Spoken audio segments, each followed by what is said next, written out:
Hurricane Season 2017. With your hosts, Chief Meteorologist Bill Alexander, Meteorologist Trey Meynig, and Meteorologist Jesse Kelly. Hi, I'm Chief Meteorologist Bill Alexander. And I'm Meteorologist Jesse Kelly. And I'm Meteorologist Trey Meynig. And welcome to Hurricane Season 2017. A lot of changes coming down the pike. Storm surge is by far the biggest killer during a hurricane, and it's because of this the National Hurricane Center has developed new watch and warning criteria that hopefully will save lives. It's a scary statistic. 3 out of the 4 lives lost in a hurricane are from drowning. And that's the very thing that worries meteorologist and storm surge specialist Jamie Rome.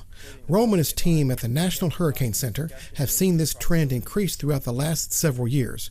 Rome feels that something needs to be done. People are drowning in storms. It's not the wind that's getting them. During Hurricane Katrina in 2005, of the 1,836 lives lost, more than 1,000 of those deaths can be directly attributed to the storm surge flooding. We really needed a warning system that could convey that impact. Starting in the 2017 season, areas that are at risk of seeing storm surge conditions will have watches and warnings issued. To break that down, a storm surge watch means the flooding is possible within 36 to 48 hours.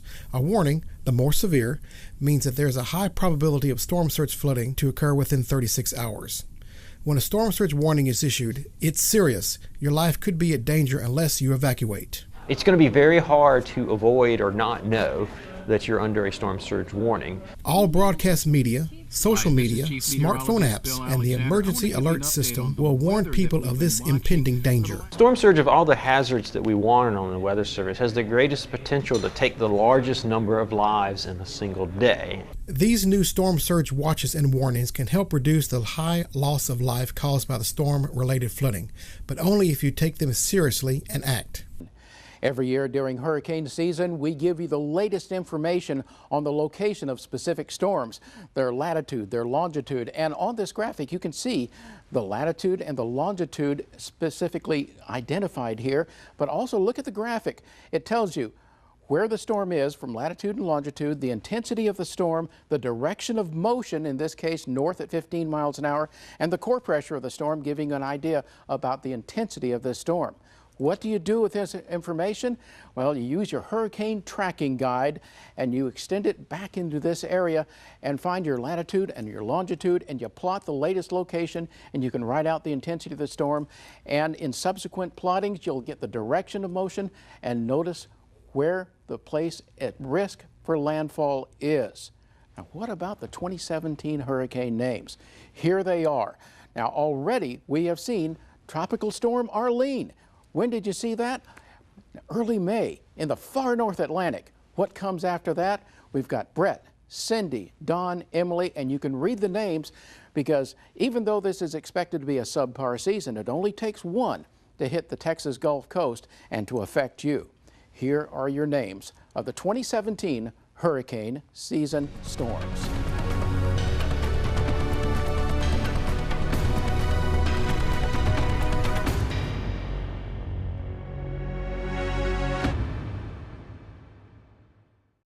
Welcome back to Hurricane Season 2017. Here's Chief Meteorologist Bill Alexander.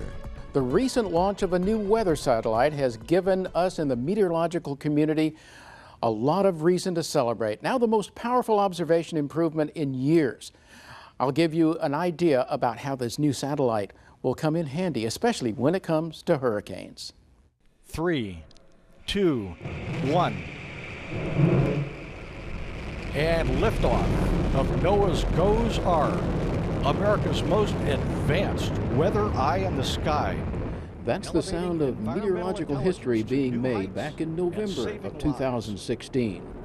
A blast of the rocket boosters and the launch of the GOES-16 weather satellite promises an improved view of what's going on in our atmosphere.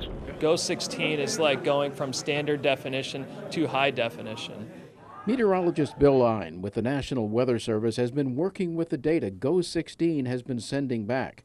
He is excited and astounded by what he sees. We'll be able to get images every 30 seconds, which will greatly enhance our ability to really dig deep and analyze thunderstorms, and in particular see thunderstorms as they're developing GO-16 is a revolution in high-resolution satellite imagery, and this spells good news when it comes to forecasting hurricanes. It's a great visualization for the viewer to see just how intense a tropical cyclone is getting.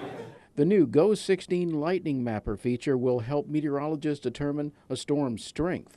By having total lightning detection capabilities over the seas, forecasters will be able to closely monitor intensity changes in tropical cyclones, in particular thunderstorm activity within those cyclones, which will be important especially as they move onshore.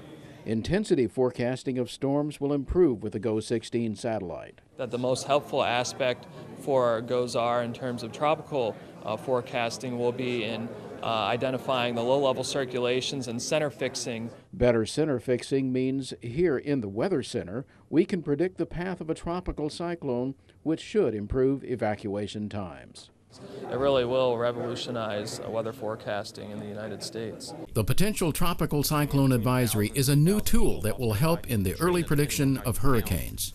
If we think formation potential is high, we can go ahead and issue a warning based off the potential for this system to develop. The Tropical Cyclone Advisory will forecast potential hazards with a storm system and, of course, indicate how strong a system could become. The Hurricane Center will not hesitate to issue this new advisory if it means lives can be saved even before an organized system gets going. If we need to issue watches and warnings for a risk for something that hasn't yet formed, we can.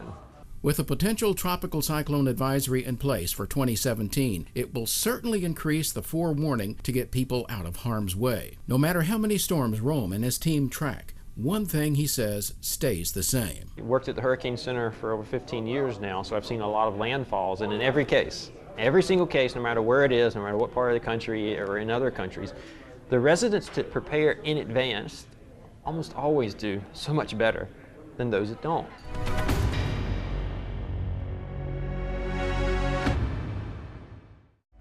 Welcome back to Hurricane Season 2017. Here's Chief Meteorologist Bill Alexander. Welcome back to Hurricane Season 2017. And now, here's Jesse Kelly. There are certain members of our community that need a plan of action in case of an evacuation. I went to speak with the folks at Vitality Senior Living here in Victoria to find out how they deal with an approaching hurricane. Once voluntary evacuations are announced, Vitality Court will decide to leave or stay. We communicate with the corporate office and identify whether we're going to shelter in place or if we need to go to one of our mutual aid agreements. Damon Thomas tells us Vitality Court residents and staff will evacuate to San Antonio. Families of Vitality residents will receive a call to work out plans for their loved ones. We want to talk to the responsible parties to see that what is their plan. Residents can choose to evacuate with their families or stay with Vitality. Once those tough choices have been made, Vitality will then prepare residents by making sure they have plenty of food, water, and medication, as well as staff to handle the situation. After the storm, Vitality will have a crew to inspect the facility before residents and staff return. I need to send in my physical plant representatives from my corporation to identify that we don't have any hazards within the community after the storm. Now, if you want to make evacuation plans for the members of your family, then head over to our website, crossroadstoday.com. Pets have very different needs before, during, and after a storm. We talked with Victoria Animal Hospital Medical Director Randy Freilich. He recommends preparing a plastic bag with all your pet's information. Microchip ID number, vaccination records, and needed medication with instructions should all travel with your pet during an evacuation. You should have a 2 to 3 day supply of food and water for your pet. If you're asked to evacuate, make sure your pet is comfortable in a crate. Each pet has to have a crate that they're comfortable with, that they are comfortable staying in, so you have to get them accustomed to that ahead of time. After the storm, you want to be very careful bringing your pet home to unsafe conditions. You should not expose your pet to an environment that may have shattered glass, power lines down, and contaminated water. Some things to remember: bring blankets, leashes, and other items. Make sure hotels are pet friendly. Have a vet contact information ready, and bring pets inside, but keep them away from other aggressive animals. During evacuations, things can get confusing very quickly. To keep everything organized, the state of Texas has come up with a unique tracking system. The Emergency Tracking System, or ETN, is a partnership between city, county, and state governments to track evacuees that cannot get to a designated shelter on their own. The goal is to greatly reduce the chances of someone getting lost or misplaced during an emergency. They can actually scan your driver's license, and so if you or I show up at the center and we need to be helped evacuate, what we can do is they can take our driver's license, scan it, and it populates some of the information off there. They also can do pen to paper. They can also just sit there and actually log in the information as you tell it to them. And then what they do is they produce a wristband, very much like a wristband at an amusement park would be. And a wristband then gets affixed to you, and it's got a barcode scanner on it, or barcode scan that they can scan. And that gives us the capability as we see the folks move through, or the evacuees move through the different shelters or evacuation zones or transportation methodologies that we're out there using, we can actually see where they're at. McBrayer recommends those that need assistance to register with Texas 211. Coming up on hurricane season 2017, mobile homes have the unfortunate reputation for being the last place you want to be during any storm. Next, hear from a local manufacturer home dealer who wants to change public opinion on mobile homes. Welcome back to hurricane season 2017. Here's Chief Meteorologist Bill Alexander. Welcome back to hurricane season 2017. I had an opportunity to talk with Dylan Lanier. He's the manager of Palm Harbor Homes, and me and him both are very alike because both of us are from Alabama. And he is very proud of the manufacturer's homes at Palm Harbor. That's right. Of course, mobile homes and high winds have historically been a bad combination. One local company says they've improved the odds of manufacturing their homes surviving a storm. Dylan Lanier, manager of Palm Harbor Homes in Victoria, has a story to tell, and that story is about hurricanes. And it's a story that we're proud of. How Palm Harbor Homes has withstood some pretty rough weather conditions, especially the powerful and memorable Hurricane Ike. Hurricane Ike struck the massive Houston-Galveston metro area back in September 2008. Ike was a borderline Category 3 storm with 110-mile-per-hour winds. When it was all said and done, Ike did a total of $37.5 billion in damage, making it the third costliest storm in U.S. history. While picking up the pieces after the storm, the folks from Palm Harbor Homes noticed something surprising. Our homes have made it through those storms when you can see that the competitors' homes didn't. Lanier credits understanding of the housing and urban development's wind zones and their manufacturing process. So what are these wind zones? Wind zones are separated into 3 categories. Wind Zone 1 is an area that usually does not experience hurricane-force winds, such as inland areas. Victoria County is within Wind Zone 1. HUD Wind Zones 2 and 3 are prone to hurricane-force winds of at least 100 miles per hour or greater. All Texas coastal counties are included in Wind Zone 2. More tie-downs along the outside of the home. Your studs will be placed closer together. Going above and beyond the standard to make their home safe has been a company motto from the start. So what we do here at Palm Harbor, the decision we made, or our founders made when they started the company, is to build a product above that code. And that's pretty much the main reason why we've had such a good track record. No mobile home is totally hurricane proof, so if you're called to evacuate, you should do so. It's your life that matters. We're here at Lowe's to talk about some of the items that we need to get through a hurricane. Trey? Yes, many things that you need to get gathered up now. Don't wait till the last minute. It's very vital that you get this stuff now and have it ready in case a storm threatens. Some contractor bags to pick up any trash or debris you may have around your home during or after a storm. A tarp to cover windows or broken areas of your home until they can get fixed. And of course the rope associated with that to tie it down successfully. A grill. You won't have electricity, but you can grill without any power. All you have to use is the fuel, which should come with that if you get the grill. Also some drop cloth to keep areas protected, some bleach for disinfectant, some duct tape right here to keep things taped up like windows or what have you. Also fire extinguisher, just in case you have any small fires, you're able to put that out successfully. And a saw, also screws and nails.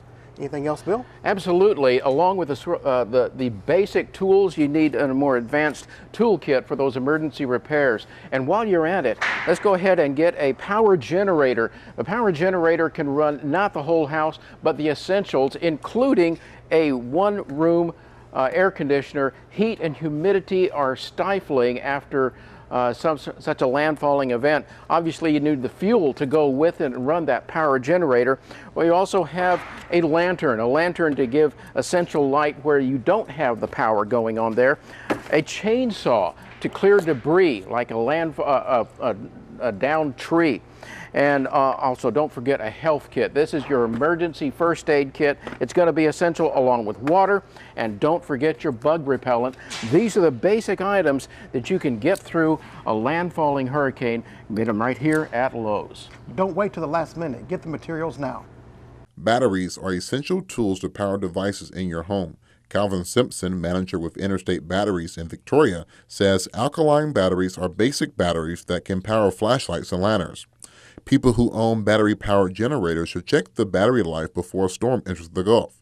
In most cases, if you have to evacuate your home, Interstate Batteries suggests checking your car battery to make sure it is in good working condition. Simpson adds checking the backup batteries for your security systems as well.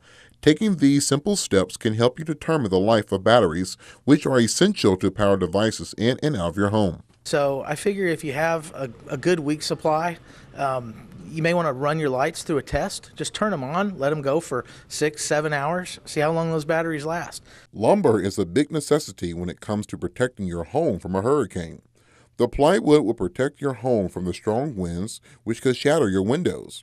We talked with John Sweet with Zarski's Lumber Company, and he recommends purchasing half-inch plywood with attachment clips to remove the boards to both install and remove the boards easily. Sweet says preparing before a storm threatens will sure make the process smoother in the event we are threatened with a storm. And I do recommend they do it prior to the notification of hurricanes in the Gulf. This is something you need to think about months in advance. To have it cut, prepared, ready to slip in. It should only take you maybe an hour to run around your entire house. Having the right amount of insurance makes a difference when it comes to hurricanes. Knowing what to buy and what is covered will make the recovery process easier. I visited with Greg Haynes with Victoria Insurance Agency to find out more.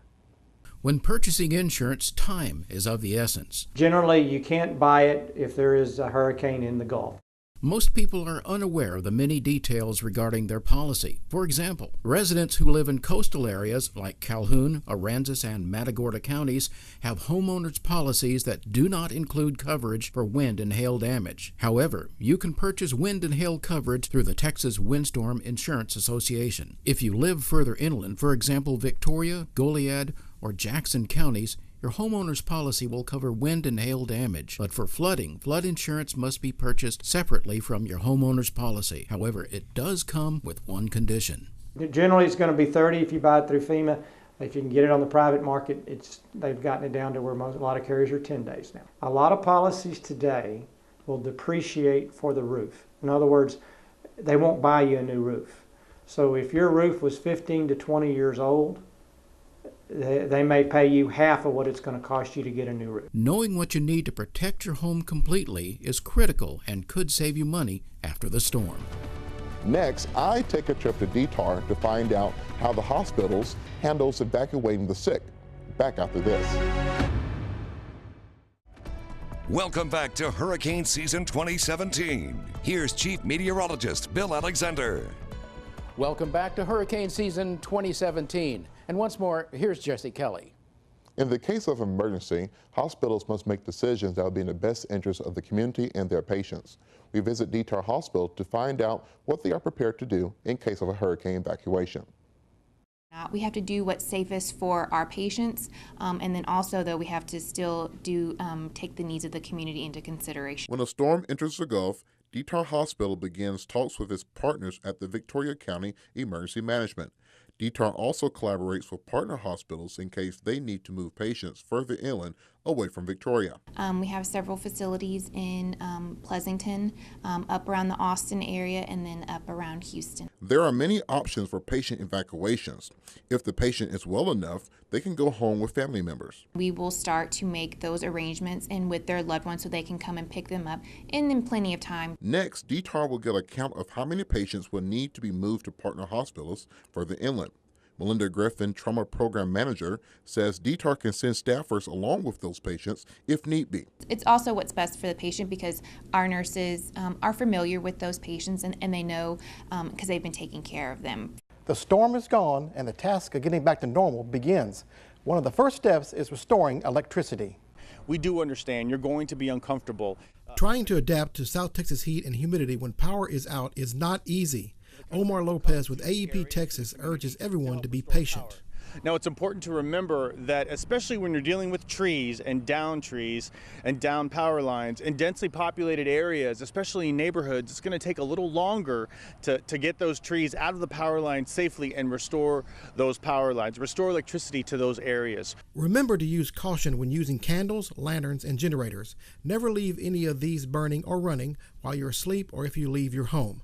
As soon as it is safe to go outside, AEP crews will begin the process of restoring power, so no one will be left in the dark. We're working as fast as we can and as safely as we can to restore power in a storm situation, and we do understand the sense of urgency and the need is widespread.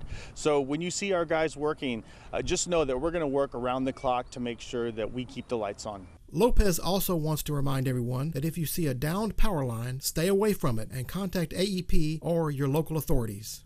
So what do you do if you can't leave? How will you ride out the storm if staying in your home isn't an option? Fortunately, there are places you can go. FEMA domes, or safe rooms, are built to withstand the force of a hurricane. In the past 5 years, here in the Crossroads, 4 of these domes have been successfully constructed to FEMA standards. Located in Edna, Bloomington, Woodsboro, and the newest at St. Joseph High School here in Victoria, Richard McBrayer, Emergency Management Coordinator for Victoria, wants to get an important point across when considering riding out the storm in a safe room dome. We want to make sure that people understand that when we're talking about that dome, and we're talking about the domes, that is a short time frame of services that are going to be provided.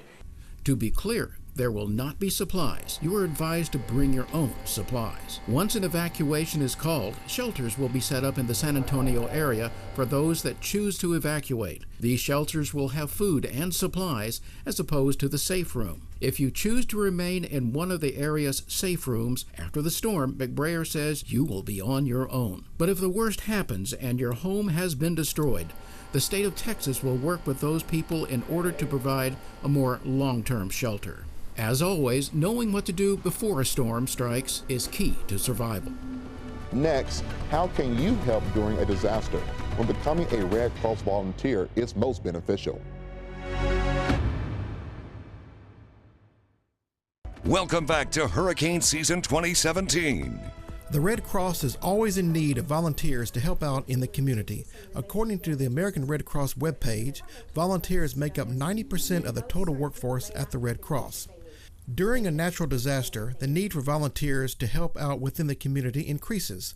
So we talked with Red Cross Disaster Manager Debbie Ellsworth on why it's important for the Red Cross to have volunteers in the community before a hurricane hits. We just need the volunteers to help us support the community, because if we are hit by a hurricane, it does take a lot of volunteers to make it be successful to provide services. If you are interested in volunteering, you can sign up online at redcross.org, or you can make an appointment with Ms. Ellsworth at the Victoria Red Cross chapter, and she can walk you through the process. The Victoria Red Cross is located at 1501 East Red River Street. And now it's time for the big reveal, what to anticipate during the 2017 Atlantic hurricane season. Let's step back a little bit and take a look at what the climatological normal is for over the last 60 years. 12 named storms, 6 of them hurricanes, and 2 listed as intense storms, categories 3, 4, and 5. Now, the April Colorado State forecast had 11 named storms, 4 hurricanes, and 2 intense ones. Now, in late May, the updated information from NOAA gives a big update, a big increase to 17 named storms, 11 hurricanes, 4 of them being intense. And the reason for the difference, El Nino has not developed. We have very little vertical wind shear, and sea surface temperatures are above normal. So that's what it's looking like, an above normal Atlantic hurricane season, perhaps even significantly above normal. Gentlemen, it's time to get our hard hats on. It's time to take a look at the best we can do. If there's a named storm threatening us, we'll be here 24/7 to help you out.